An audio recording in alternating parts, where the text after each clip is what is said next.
if you just tweak this or just tweak that, or what have you changed in the last 6 months? Nothing, and everything's still the same. Yeah. Right, it's because you haven't changed anything.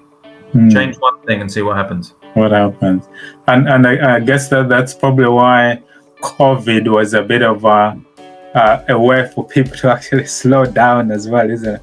And take stock, So for those who would have seen it as an opportunity to unpick themselves, everything slowed down. So there's that opportunity to look into it and say, okay, what do I, where do I want to go now? And what do I have? And what do I need to help me get there? For me, I managed to put my thoughts down onto a book in that space. But whereas the world was going on, and just like you perfectly described it, that everything is so fast, and you look at people, they are on social media, they are doing things, and you get this sense of feeling, wow, maybe I'm being left behind, and you're trying to catch up, and then you can get caught up in this overwhelm because you're trying to do so many things. And I think I found that COVID was almost an equalizer to say, okay, everyone calm down, stay at home and start thinking. And it is, but some people during COVID calmed down way too much, put the feet up. But someone said to me, you've set up a few businesses during COVID, and you've chosen the worst time to set them up and to get out of your job. And I said, well, that depends on which side of the table you're sitting. For me, I've started running my own businesses at 18, and I'm 45 next month in May. So all these years, every time I've set up a new business, I've gone, right, I need to get paid a salary, but I haven't got one. And I need to put the business on hold for 6 to 12 months so I can get all the systems in place, set up on computers, systemize this, that, and the other, get a website done, get everything really well sorted so that I can then handle the business that is going to come to me. I've been wishing for that my entire life. And then COVID came along, and I sat there and went, this is the opportunity that I've been waiting for. So I was doing 14, 16-hour days the whole way through COVID. I had 5 days off last year. Which I wouldn't recommend to anyone, but it's because of my situation, because of my experience, and because of my drive to push things forward for myself, for my family, and then others after that.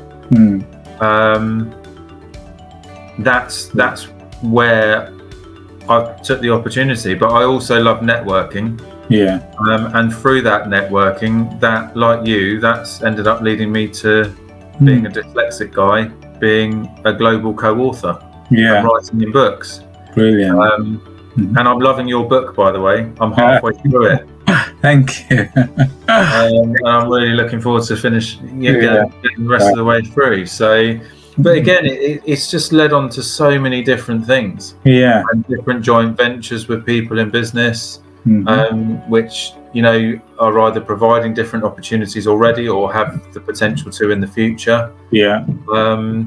And it's just got the potential for growth. So and it's having that belief in that potential, isn't it? Because I find a lot of people don't get to do something because they can't see the tangible results.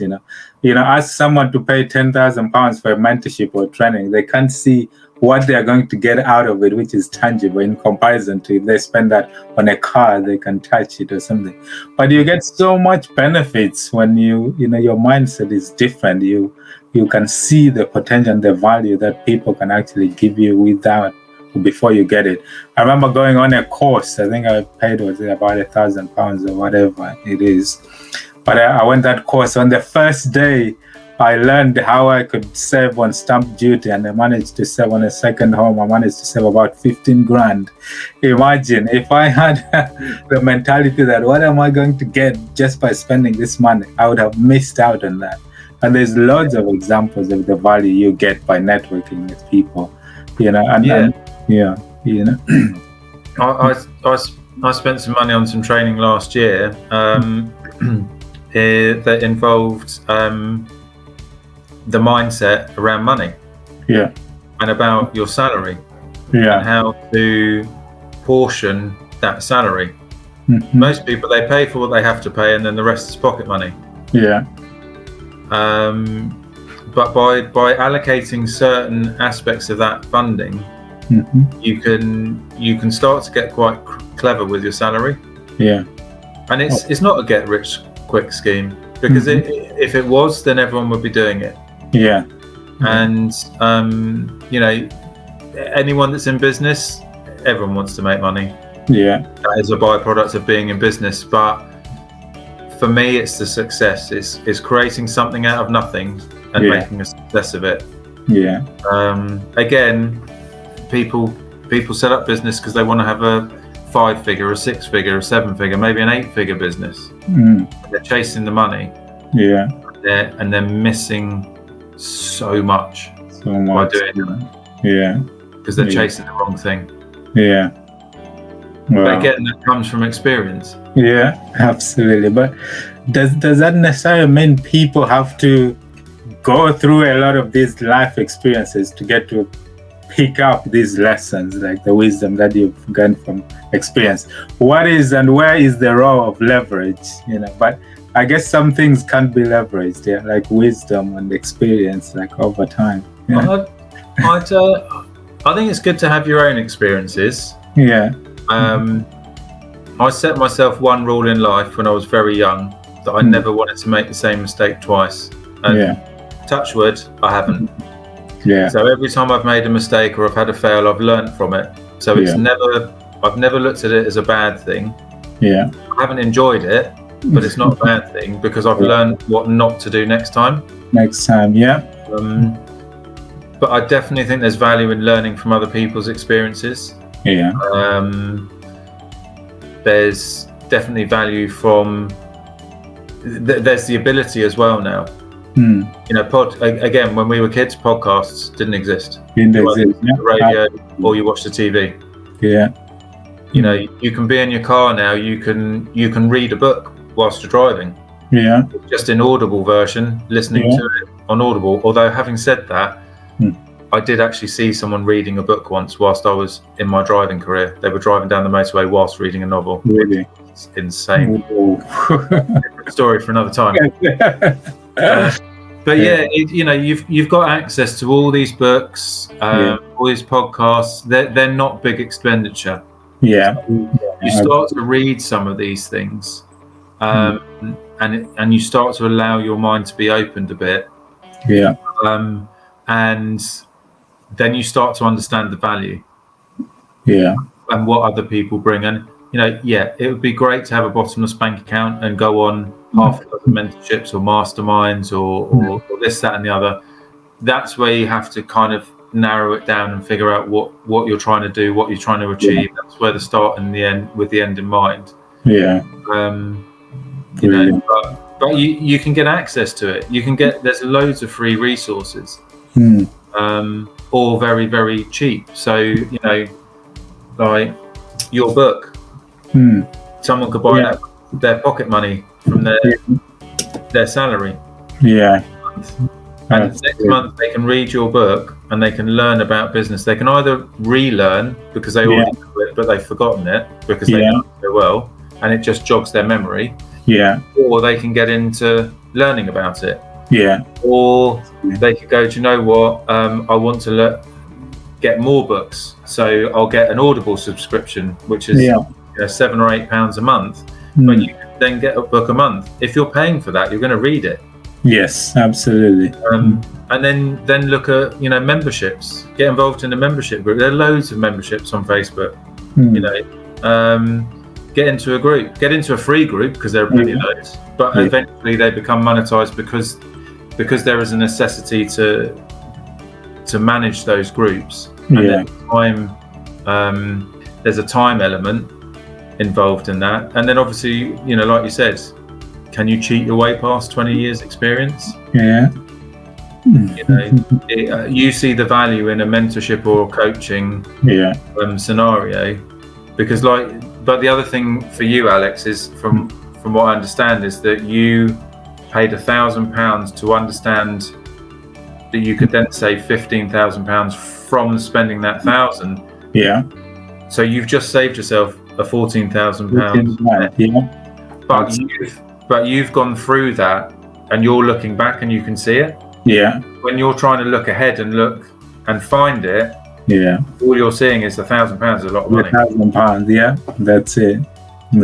That's where you have to put that shift across. Is not how much is anything going to cost me, it's how much is it going to save me. Yeah, brilliant. Wow. So what would be your best advice on people who maybe are struggling now, or they want to break through into success in whatever they're doing? What do you think are the key elements they should be thinking about, or what can help them to maybe get out of overwhelm or break through into success in whatever they're looking to do? Keep listening to your podcast. Yeah. Very helpful. Absolutely. Like I said, consume books on Audible. Yeah. You can or buy the physical book. It doesn't matter either way, because some people prefer to listen, some people prefer to read. Yeah.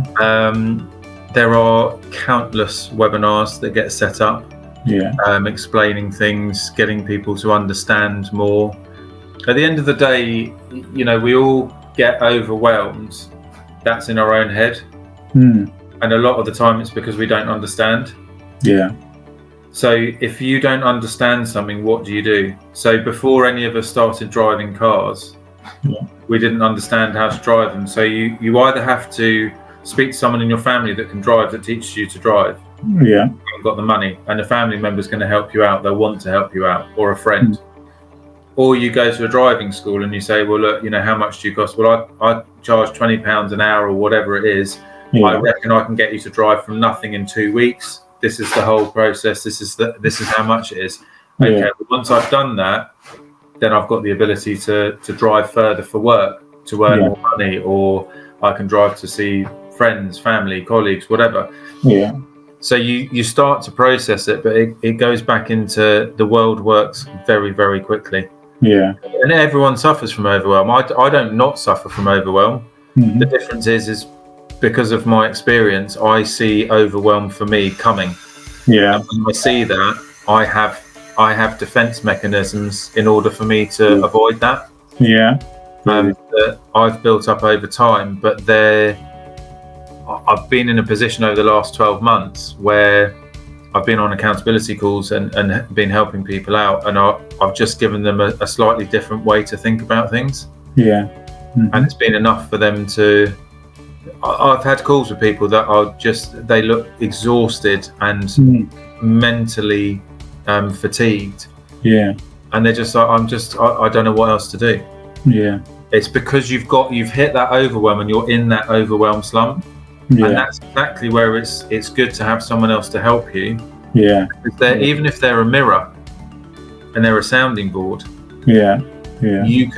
I've said one thing to people, and I've then spoken to them a week or 2 weeks later, and they're like, "Oh yeah, that was brilliant. It was just a bit it was a nightmare. It's been brilliant since then." Yeah. It's not. That's not me. I haven't got all the answers. I'm not some kind of genius. I'm just detached enough from their situation. Yeah. To be able to help. Wow. Brilliant. So again, that's why the group's there. Get involved in a group that you like. It doesn't have to be that one. It can be anyone's. Yeah. Because again, I'm not really interested in selling stuff to people. As long as they know what we're up to, if they're interested, come and have a look. See if we can help. Great. If we can, that's awesome. Yeah. There'll be plenty of people that aren't for me, or they don't get on with John, or they don't get on with other people in the group. That's fine. It's life. It happens. Excellent. Wow. Yeah. So how and where can people find you and find the group then? So I'm basically on Facebook most days. I don't think I'd class myself as a Facebook addict, but it's important to be visible. So the business driven community is on Facebook. It's just type it into a search and you'll find it. But I'm trying to be better at LinkedIn, but this just proves my point a few minutes ago that always had a perception that LinkedIn was very corporate, and I'm not a very corporate person. I'm sat here in a t-shirt chatting to you now, not a suit and tie. But I kind of had a couple of people then help me out and say, well, just be yourself on LinkedIn. You don't have to be corporate and have an image that's there.